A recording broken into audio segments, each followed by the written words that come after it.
Welcome to the HistoryMaps podcast. It's great to be here. Today, we are going to strip away the pageantry of the American Revolution Yeah. and really look at the engine room. Yeah, because usually when we talk about this era, we're focused on the visible stuff. We're talking bayonet charges, cannon smoke. The iconic image of Washington crossing the Delaware. Exactly. Or, the signing of the Declaration. We tend to obsess over tactical brilliance and these sort of individual acts of heroism. Which is totally natural. Yeah, That's the war of the history books and big oil paintings. Yeah. But there was another war happening at the very same time. Okay. A war that was, you could argue, much more decisive in the final outcome.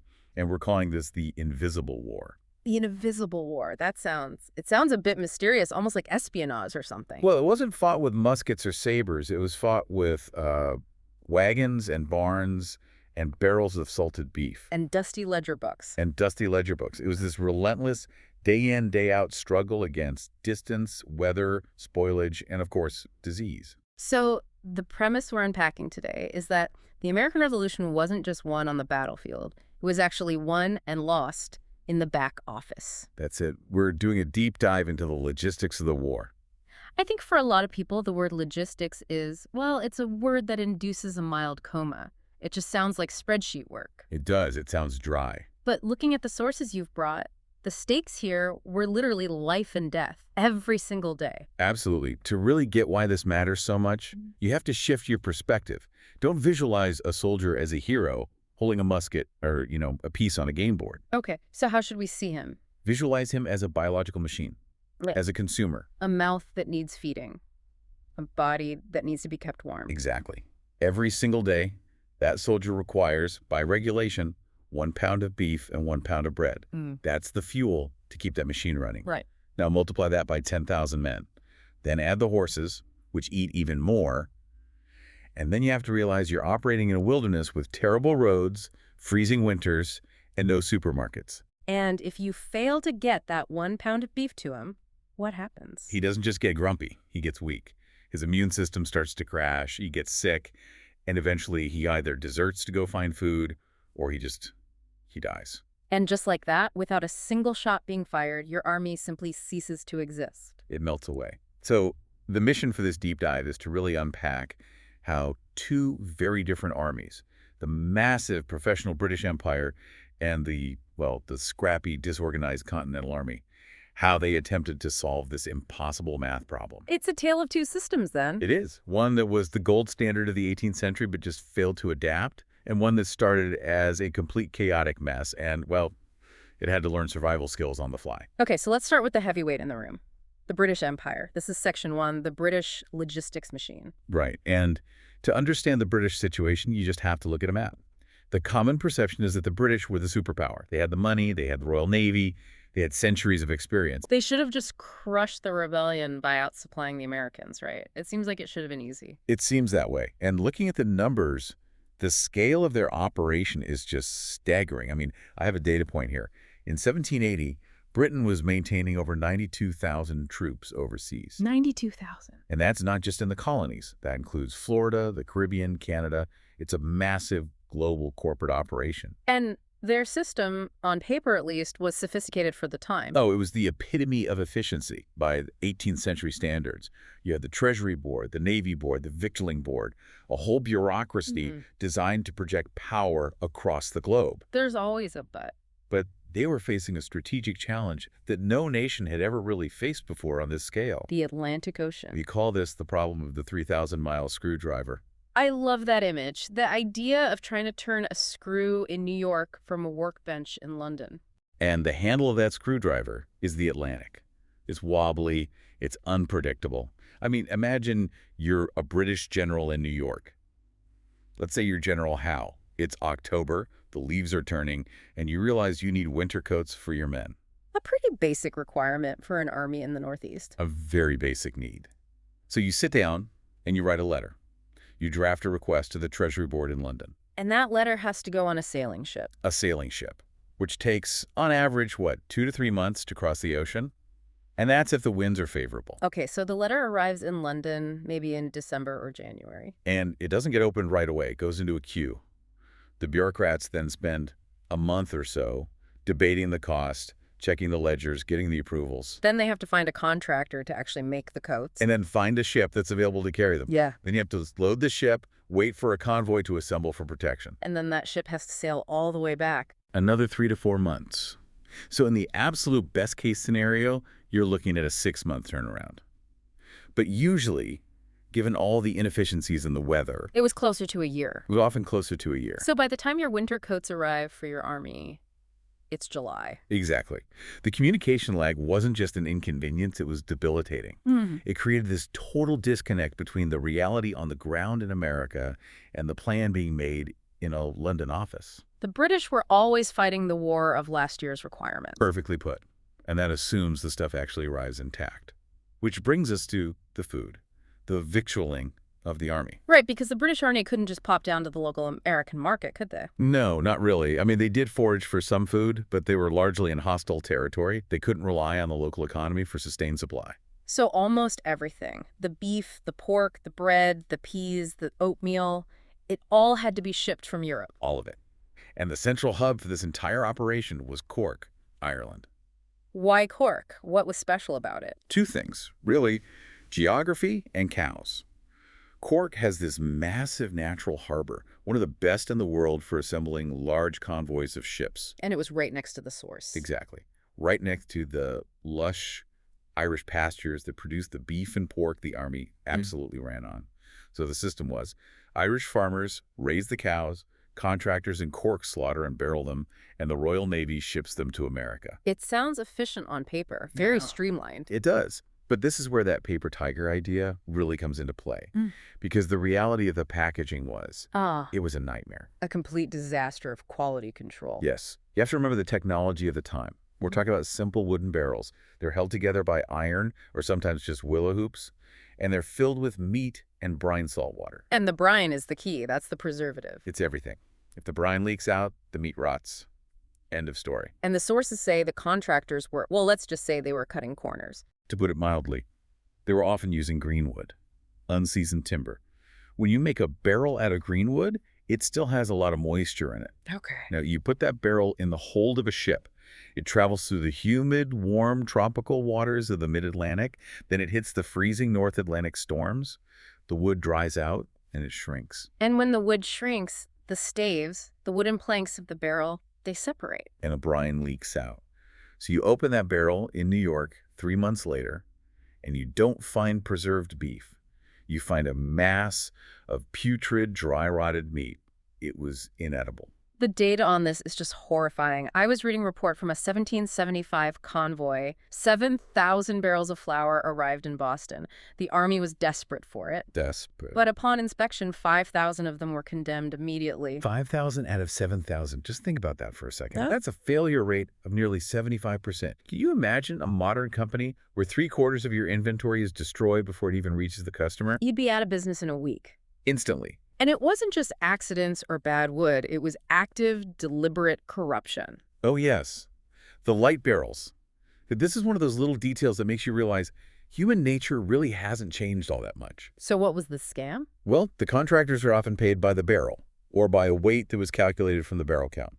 So if you can shave 5 or 6% of the flour out of each barrel, Or short a meat barrel by, say, 20 pounds out of a 200-pound standard. that's pure profit for you, the contractor. It goes right in your pocket. It sounds like petty theft, but when you multiply it by the needs of an entire army over years, It becomes catastrophic.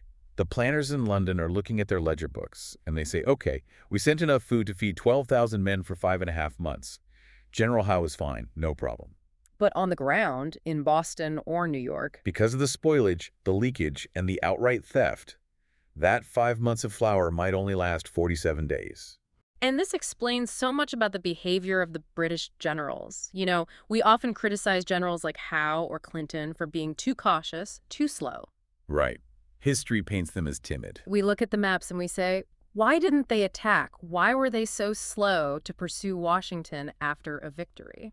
But when you look at it through the lens of logistics, it changes your perspective completely. It wasn't necessarily cowardice or incompetence. It was what some historians call command paralysis. A paralysis driven by scarcity. They were terrified. Deeply terrified. Terrified of what, exactly? Running out of bullets. Running out of food. terrified of moving away from the coast. The ocean was their lifeline. It was the only way supplies could get to them. If they marched inland, deep into the New Jersey or Pennsylvania countryside, away from their supply ships. And then they ran out of food. What's the plan? There was no backup. There's no way to get a rush delivery from Cork. They would lose the entire army to starvation and desertion. So that 3,000-mile screwdriver effectively pinned them to the shoreline. They were tethered to the Atlantic. Precisely. They couldn't afford a single major mistake, a single lost supply train. That caution, which was driven entirely by these logistical constraints, it arguably gave the Americans the one thing they needed more than anything else. Time. Time. Time to regroup, time to train, and time to just survive. Speaking of the Americans, let's pivot to them, Section 2, because if the British had a flawed system, the Americans, well, they started with no system at all. Amateur hour is a very kind way to put it. In 1775, the colonies had zero existing military infrastructure. They had local militias, sure, but no centralized supply chain, no depots. No agonizingly slow bureaucracy in London, but they had nothing. They had absolutely nothing. The sources mentioned there were only 2 actual hospitals in the entire 13 colonies, one in Pennsylvania and one in New York. Just 2 for Continental War. Yeah. And you have this group of ragtag rebels who are trying to figure out how to be a professional army on the fly. And one of the biggest hurdles, interestingly, was cultural. What do you mean by that? These men were revolutionaries. They were gentlemen, farmers, merchants. They wanted to fight for liberty. They wanted glory on the battlefield. They did not want to count beans or manage inventory. Logistics is unglamorous work. It's the most unglamorous work there is. And this brings us to a really fascinating figure who kind of bridges that gap between the glorious battlefield and the boring ledger book. Nathanael Greene. I love this story. So set the scene for us. It's 1778. The army is at Valley Forge. The absolute low point of the war. The supply situation is beyond a crisis. It's a tragedy. The army is literally starving and naked in the snow. So Washington is desperate. He looks around at his staff and he sees Nathanael Greene, who is one of his best, most aggressive combat generals. A rising star. And he asks him to become the Quartermaster General. Basically the head of logistics. Yeah. The chief bean counter. And Greene he's insulted.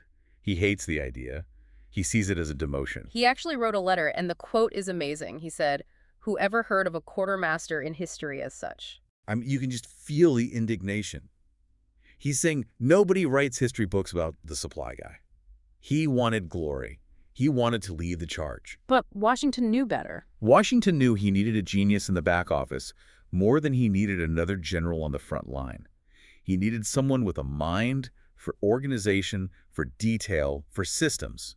And to Greene's immense credit, he swallowed his pride and he took the job. And he was good at it. He was brilliant. He essentially saved the army. He completely reorganized the department. He improved transportation. He set up depots. He realized what the German Field Marshal Erwin Rommel would say centuries later. Which was? Battles are decided by quartermasters. Greene understood that the war would be won or lost based on his ability to get food and shoes to the front. But even Greene, as brilliant as he was fighting a losing battle against the political structure. We have to talk about the system of specific supplies. Oh, this sounds like a bureaucratic nightmare designed by a committee to fail. It was exactly that. It was the result of the Continental Congress failing to centralize power. See, the continental currency had collapsed, and we'll get more into the money crisis later, so Congress couldn't actually pay for anything. So they threw up their hands. They threw up their hands and they passed the buck to the individual states. So instead of a central government buying food for the whole army, they just asked the states to chip in. Pretty much. They instituted the system where they just recommended that individual states send specific supplies. It was like, hey, Virginia, could you send us some beef?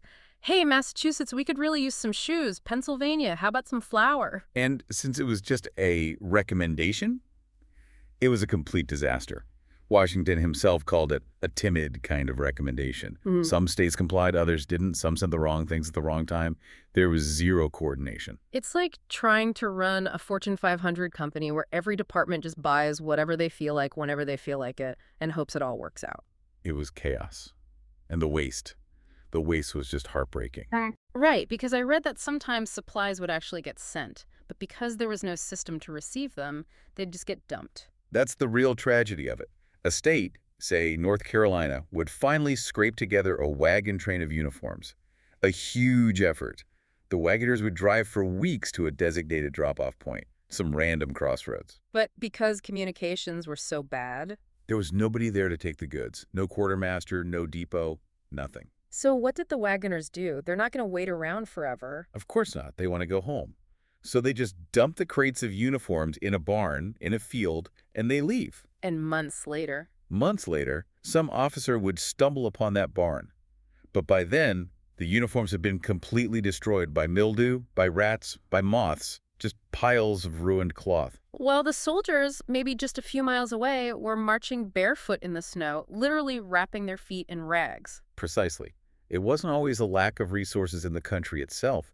It was a fundamental lack of organization to get those resources from the farm to the soldier. It was a failure of distribution. Okay, so getting those resources to the soldier brings us perfectly to Section 3, moving the machine.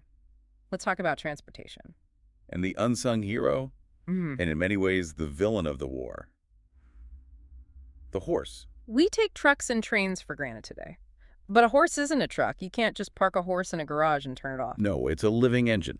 And it needs fuel. It needs to eat a huge amount. How much are we talking about? A working horse, one that's pulling a heavy wagon or carrying a load, needed about 20 pounds of hay and 9 pounds of oats every single day. 20 pounds of hay and 9 pounds of oats. And if you don't feed it, It dies. Or it becomes too weak to haul anything, which makes it useless. The sources estimate the British Army required 14,000 tons of hay annually just to keep their animals alive. 14,000 tons. That is a mountain of hay. And remember, the British are stuck on the coast. They can't just let their horses go graze in the countryside. Because the American rebels would shoot them or steal them. It was too dangerous. So they had to ship hay across the Atlantic Ocean. Can you imagine the inefficiency of that? Filling a valuable cargo ship with dried grass. It's incredibly bulky, it's mostly air, it's highly flammable, and it takes up space that could be used for ammunition or men or salted beef. It was an unbelievably inefficient use of critical shipping tonnage. A logistical nightmare. And when they tried to move overland, the Americans had a different problem.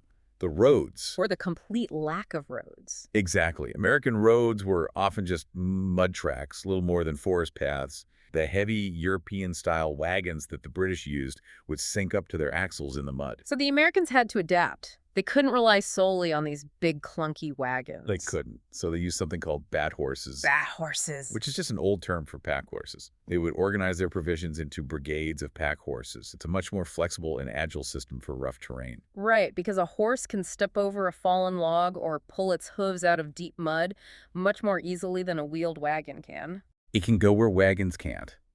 There are these great descriptions of the loadout. You'd have the ammunition and tools on the horses at the front of the line. Then the officers' baggage in the tents. And then all the provisions, flour, meat in the rear. It was like this long, snaking line of horses winding its way through the woods. It allowed the Americans to move through terrain where the British Army would just get completely bogged down. It gave them a crucial mobility advantage. It was a low-tech solution to what was, for the British, a high-tech problem. But sometimes you just have to move something really heavy. And this brings us to one of the greatest, most audacious logistical feats of the entire war, the noble train of artillery. Henry Knox. This is a story that should be a blockbuster movie. It's just incredible. So set the scene for us. It's the winter of 1775. The British are holed up in Boston under siege. Right. And Washington has them surrounded, but it's a stalemate. He has the manpower, but he has no big guns. He has no heavy artillery to force them out of the city. Meanwhile, hundreds of miles away at Fort Ticonderoga in upstate New York, The rebels, under Ethan Allen and Benedict Arnold, had captured a British fort that was just full of heavy cannons. Mortars, howitzers, massive iron guns. The jackpot. But they're stuck. They're in the middle of the wilderness in the dead of winter. It's like having a battleship in the desert. Exactly. And so Henry Knox, who was this chubby Boston bookseller who became an artillery officer, a guy who learned about cannons by reading books in his own shop, he goes to Washington and says, I'll go get him. I'll go get him, just like that. He has to move 59 artillery pieces. That's 60 tons of solid metal. And he has to move them 300 miles over the Berkshire Mountains, through frozen forests, and across half-frozen rivers. So how on earth did he do it? He used the weather. He used the enemy. He waited for deep snow. He realized that wheels were completely useless in that terrain, but sleds could work. So he built these massive sleds. Massive sleds, and he hired local teamsters with their teams of oxen and horses to literally drag this 60-ton train of artillery over the packed snow and ice. And I read he used flat-bottom boats when the ice on the rivers wasn't thick enough to hold the weight. Yes, ferrying them across. There's this famous heart-stopping moment where one of the largest cannons falls through the ice on the Mohawk River. The whole mission almost fails right there in the freezing water. But they managed to get it out. They fished it out. And after 50 days and 300 brutal miles, He arrives. he arrives in Boston with the guns. Washington secretly puts them on Dorchester Heights, a hill overlooking the city and the harbor. The British wake up the next morning, they look up, they see all these cannons pointing down at their ships. And they realized the game was up. The game was over. They had to evacuate Boston. It's a major victory won entirely by logistics. Not a single shot was really fired by those guns in anger before the British decided to leave. It was a logistical miracle. And it proved that the Americans, when they put their minds to it, could pull off incredibly complex logistical operations. It was a massive morale boost. It showed they could move mass from point A to point B under the worst conditions imaginable. Okay, so we've covered food and transport. Now we have to go to the grim part. Section 4. Medical logistics. The war against disease. And let's be absolutely clear. In the 18th century, disease killed far, far more soldiers than bullets ever did. The ratio was something like 9 or 10 deaths from sickness for every one soldier killed in combat. And we have to remember the state of medicine in 1775. We didn't know about germs. We didn't have any concept of viruses or bacteria. None. They were operating on the humoral theory. This was an ancient idea, going back to the Greeks, that your body is a balance of 4 fluids, or humors: blood, phlegm, yellow bile, and black bile. And if you were sick, it was because those humors were out of balance. Exactly. So the treatment was, well, it was to try and rebalance them. Which meant bleeding, inducing vomiting, sweating, blistering the skin. Basically, taking a sick, weak person who is probably already dehydrated and depleting their fluids even more. It often killed patients who might have otherwise recovered with just some simple rest and water. And the hospitals themselves, they weren't places of healing. They were death traps. They were often just converted barns or churches. One surgeon, Dr. James Thatcher, described them as dirty, stinking places. I read one account of 360 patients crammed into a space where each man had only about 4 square feet to himself. Imagine that. No ventilation, no isolation, no concept of sterilization. So if you went into one of these hospitals with a broken leg, you were likely to catch typhus or dysentery from the guy lying next to you and die of that instead. Absolutely. Soldiers were terrified of the general hospitals.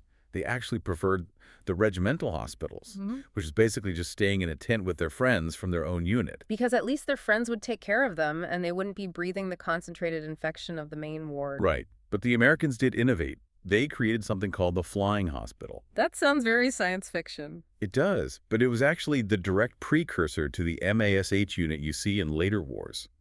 It was a small, mobile medical unit, a director, a few surgeons, some nurses that traveled with the Army. The idea being to treat the wounded quickly, close to the front. Exactly. Treat them quickly and keep the hospital mobile, rather than sending everyone back to those stagnant, disease-ridden death traps in the cities. But the single biggest medical victory, and you could argue it was one of the biggest strategic decisions of the entire war, was against smallpox. Oh, without a doubt. Smallpox was the nuclear weapon of the 18th century. It had a massive mortality rate, 30% or higher. It was terrifying. And the British troops, who came from European cities where the disease was more common, often had some acquired immunity. But the American farm boys in the Continental Army did not. They were highly susceptible. So Washington faces this terrible choice. Smallpox is starting to ravage the army. If it sweeps through the camp, he has no army left.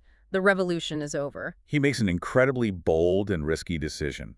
He orders a mass inoculation of the entire army. Now, this wasn't a vaccine like we think of it today. This was something called variolation. That's right.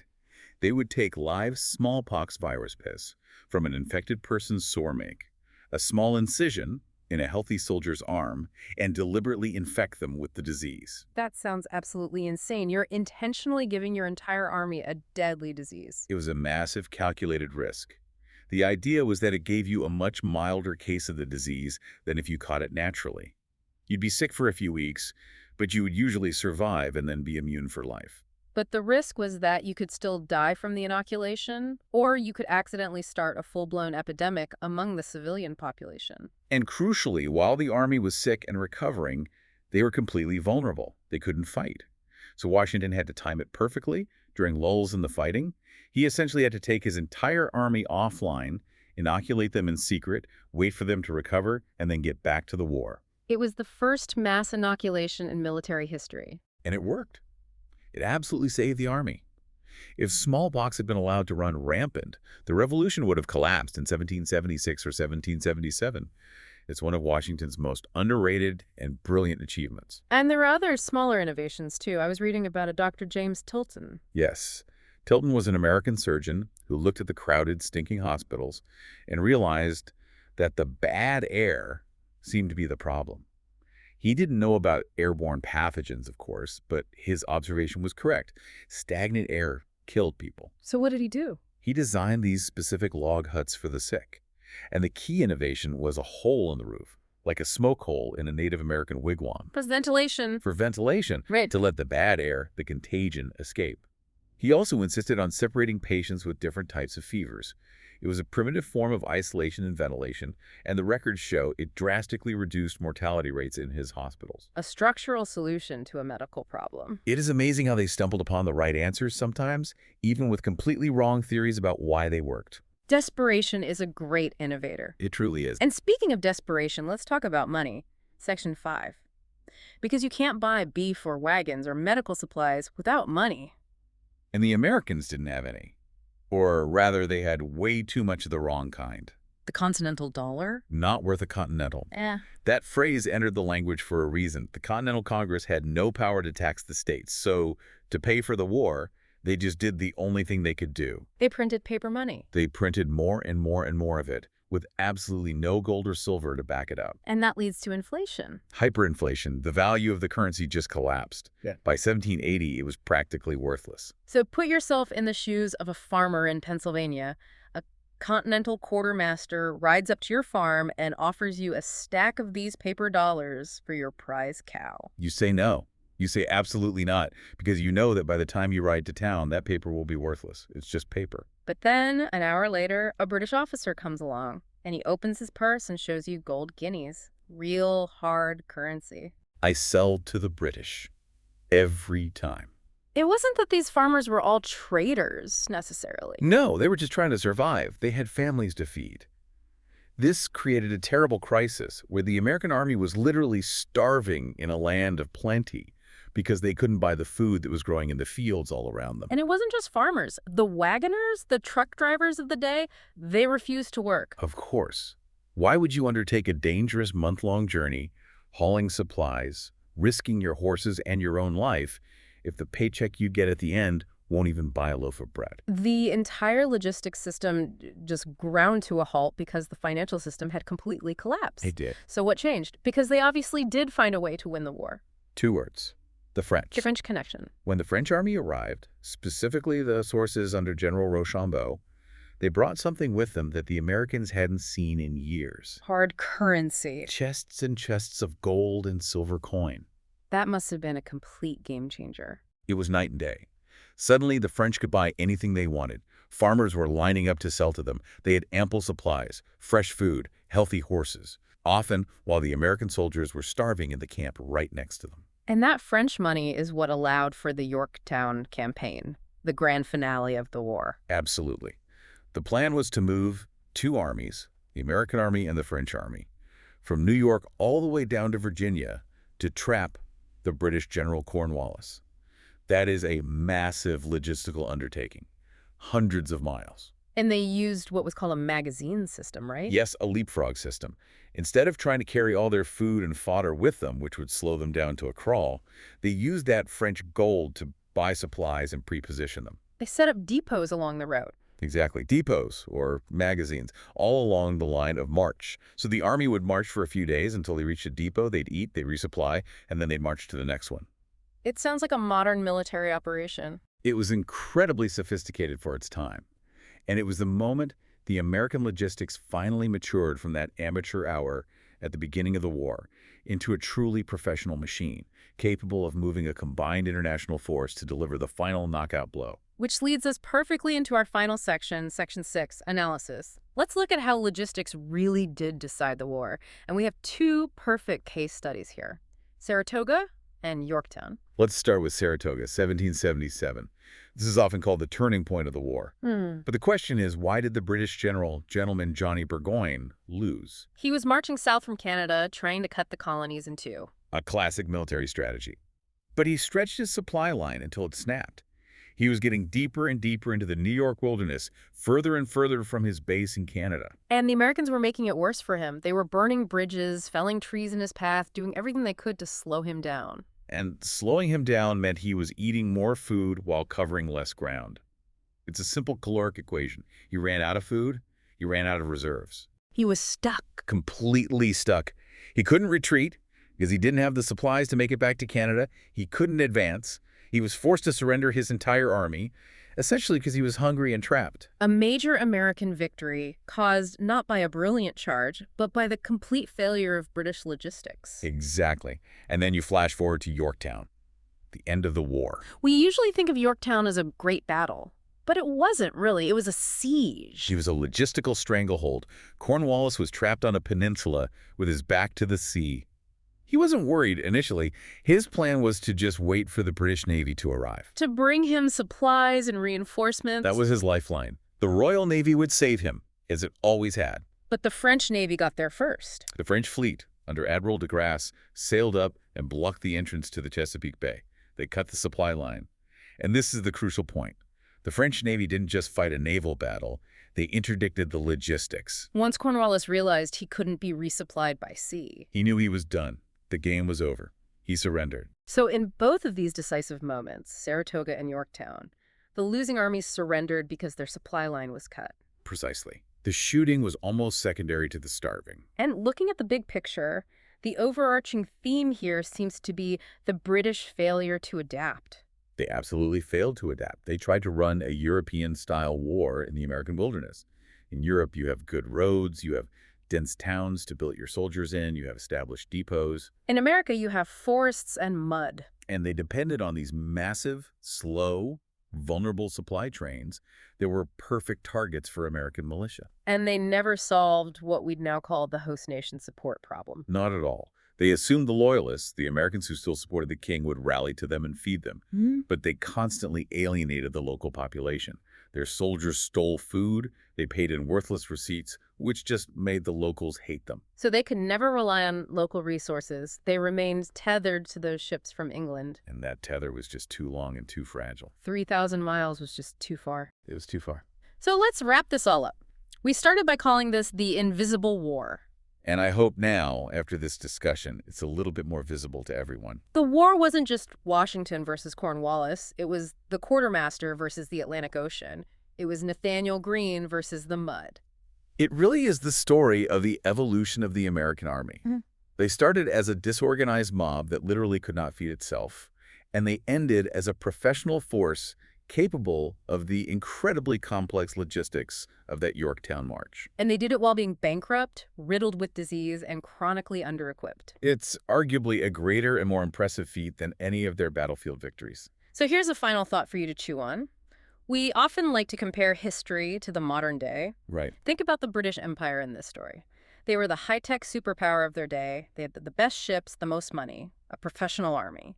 And they lost to a logistical startup. Because that startup was agile. It was scrappy. They used pack horses instead of heavy wagons. They innovated with things like the flying hospital. The superpower couldn't adapt its massive centralized supply chain to the local environment. It really does make you ask the question. Yeah. In any war, what's the most dangerous weapon? Is it the musket? Is it the cannon? Or is it the ledger book? I think the history of the American Revolution suggests that the ledger book and the humble sack of flour might just be the deadliest weapons of all. I'll never look at a barrel of flour the same way again. Nor should you. Thank you for listening, History Maps. Learn history visually.